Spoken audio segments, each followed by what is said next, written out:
मान्य सर्वोच्च न्यायालयाने ठरवले होते। त्याप्रमाणे खुलासेवार सुनावणीचा कार्यक्रम नेमून दिलेला होता। युक्तिवादाकरता ठराविक दिवस सुद्धा सर्व संबंधित पक्षकारांना नेमून दिलेले होते। ही सुनावणी सलगरित्या माननीय 5 न्यायाधीशांच्या खंडपीठापुढे होणार होती। या प्रकरणी महाराष्ट्र सरकारतर्फे 3 अंतरिम अर्ज दाखल करण्यात आले होते। थोडक्यात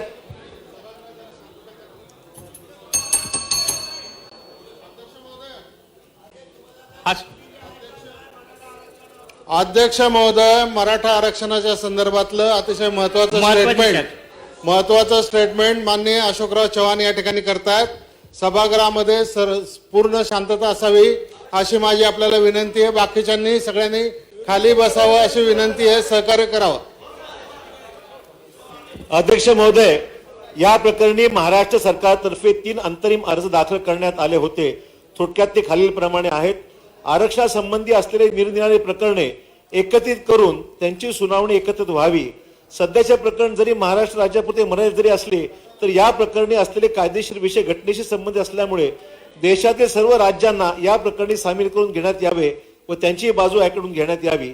आणि इंदिरा साहनी प्रकरणी 9 न्यायाधीशांच्या खंडपीठाने दिलेल्या निर्णयाचा फेरविचार व्हावा व त्याकरिता हे प्रकरण मोठ्या खंडपीठाकडे वर्ग करण्यात यावे। दिनांक 8 मार्च 2021 रोजी प्रत्यक्षात सुरू होण्यापूर्वी महाराष्ट्र सरकारतर्फे वरील 3 अर्जाचा प्राधान्याने विचार व्हावा म्हणून आग्रही भूमिका सर्वोच्च न्यायालयात या प्रकरणाच्या चौकशीच्या वेळी घेण्यात आली। त्याला सर्व अपील करणाऱ्यांनी म्हणजे जे आरक्षणाच्या विरोधात त्यांनी कडाडून विरोध केला व त्या प्रकरणी सुनावणीच्या पूर्वीचा आदेशाप्रमाणे व्हावी असा आग्रह धरला। केंद्र सरकारतर्फे 2 मुद्दे मांडले गेले। त्याच्यामध्ये प्रामुख्याने सर्व राज्यांना स्वतंत्र नोटीस बजावून त्यांचे म्हणणे या कामी विचारात घेणे आवश्यक आहे असं सांगण्यात आलं। आणि त्याचबरोबर 102वी जी घटना दुरुस्ती झालेली आहे त्या घटनेच्या कलम 342 अन्वये कोणत्याही राज्य सरकारला अशा प्रकारे आरक्षण देता येणार नाही व असे आरक्षण सदर घटना दुरुस्तीनंतर म्हणजेच 15/8/2018 नंतर केवळ राष्ट्रपतींनाच म्हणजे केंद्र सरकारला देता येते अशा प्रकारचं विधान केंद्र सरकारने त्या ठिकाणी केलेलं आहे।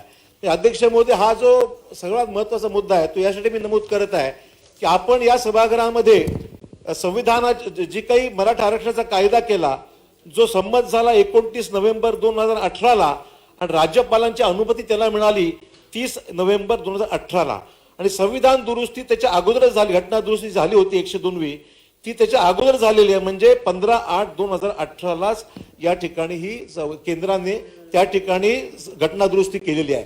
तर प्रश्न असा निर्माण होतो की या घटना दुरुस्तीनंतर आपण कायदा या ठिकाणी या सभागृहात केला तो त्या कायद्यालाच सर्व केंद्र सरकारने आता त्या बाबतीमध्ये शंका उपस्थित केल्याचा एकंदरीत निर्वाळ यातून निर्माण होत झालेला आहे। असा तो प्रश्न आता सर्वोच्च न्यायालयात गेलेला असल्यामुळे तिथे आपण त्याची बाजू व्यवस्थित मांडू जाऊ। परंतु या सभागृहामध्ये जे काही निर्णय झाला त्या निर्णयाला केंद्र सरकारने आता वेगळी भूमिका घेतल्यामुळे प्रश्नचिन्ह अध्यक्ष महोदय निर्माण झालेला आहे।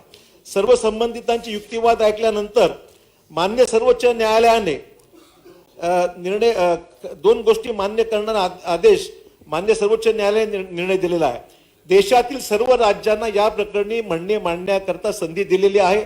त्याकरता राज्य सरकारचा अंतरिम अर्ज क्रमांक 55/12/2021 नुसार देशातील सर्व राज्यांना नोटीस देण्यात आली आहे। इंदिरा साहनी प्रकरणी दिलेल्या निकालाचा फेरविचार होणे किंवा त्यातील विषय मोठ्या खंडपीठाकडे चौकशी करता वर्ग करणे आवश्यक आहे किंवा कसे याबाबत या प्रकरणी विचार करण्यात येईल। वरील 2 मुद्द्या व्यतिरिक्त इतर मुद्दे या कामी विचारात घेण्यात येतील असे म्हणून 6 मुद्द्यांची प्रश्नावली मान्य सर्वोच्च न्यायालयाने त्यांच्या दिनांक 8 मार्च 2021 रोजी आदेशान्वये स्पष्ट नमूद केली आहे। या प्रकरणाच्या पुढील चौकशी करता पुढील सुनावणी करता नव्याने वेळापत्रक खुलासेवार जाहीर करण्यात आलेले आहे। त्यानुसार या प्रकरणाची सलग सुनावणी दिनांक 15 मार्च 2021 पासून 25 मार्च 2021 पर्यंत सुनावणी सलग घेण्यात येणार आहे। या सुनावणीमध्ये खासगी पक्षकारांना देखील दिनांक 24/3/2021 रोजी त्यांचे म्हणणे मांडण्याकरता पूर्ण संधी देण्यात आलेली आहे। वरील सर्व परिस्थितीवर दिसून येईल की मराठा आरक्षणासंदर्भामध्ये उपस्थित करण्यात आलेले निरनिराळे घटनात्मक विषय केवळ महाराष्ट्र राज्यापुरते आता मर्यादित राहिले नसून त्याचा विचार देश पातळीवर होणार आहे। या प्रकरणी उद्भवलेल्या सर्व प्रश्नांचा विचार करत असताना मान्य सर्वोच्च न्यायालयाने हे देशातील सर्व राज्यांचे म्हणणे विचारात घेण्यात येणार आहे। एवढेच नव्हे तर खासगी पक्षकारांचे म्हणणे देखील विचारात घेण्यात येणार आहे. त्यामुळे मराठा आरक्षणाशी संबंधित असलेल्या सर्व संघटनांना त्यांचे म्हणणे सर्वोच्च न्यायालयात स्वतंत्रपणे मांडण्याची सुवर्ण संधी प्राप्त झालेली आहे. या संधीचा सर्वांनी फायदा घेणे आवश्यक आहे. म्हणजेच महाराष्ट्र सरकारतर्फे काही मुद्दे नीट मांडले गेले नाहीत अशी खंत व तक्रार उद्या उद्भवणाऱ्या तक्रारी उद्या होऊ शकत नाहीत. म्हणजे विनंती एवढीच आहे की ज्यांना मुद्दे मांडायचे सभागृहाच्या बाहेर अनेक वेळा बोललं तर शासन गंभीर नाही, शासन व्यवस्थित बाजू मांडत नाही, ही संधी मिळणार नाही. ज्यांना प्रश्न मांडायचे असतील, आपले उपस्थित करायचे असतील, त्यांनी सुद्धा संधी निमित्त देण्यात आलेली आहे. या कामी राज्य सरकार आपल्या परीने सर्व शक्तीनिशी मराठा आरक्षणाच्या समर्थनार्थ सर्वोच्च न्यायालयात बाजू मांडणारच आहे. तथापि मागील वेळेस वकिलाविरुद्ध करण्यात आलेला आरोप पुन्हा करण्याकरता कोणते कारण आता शिल्लक राहिलेले नाही. इंदिरा साहनी प्रकरणी दिलेल्या 9 न्यायाधीशांच्या खंडपीठाच्या निर्णयाचा फेरविचार होण्याची शक्यता निर्माण झाल्यामुळे 50% आरक्षण देता येते किंवा नाही हा मुद्दा देखील आता हा चर्चेमध्ये त्या ठिकाणी सर्वोच्च न्यायालयात घेण्यात येणार आहे.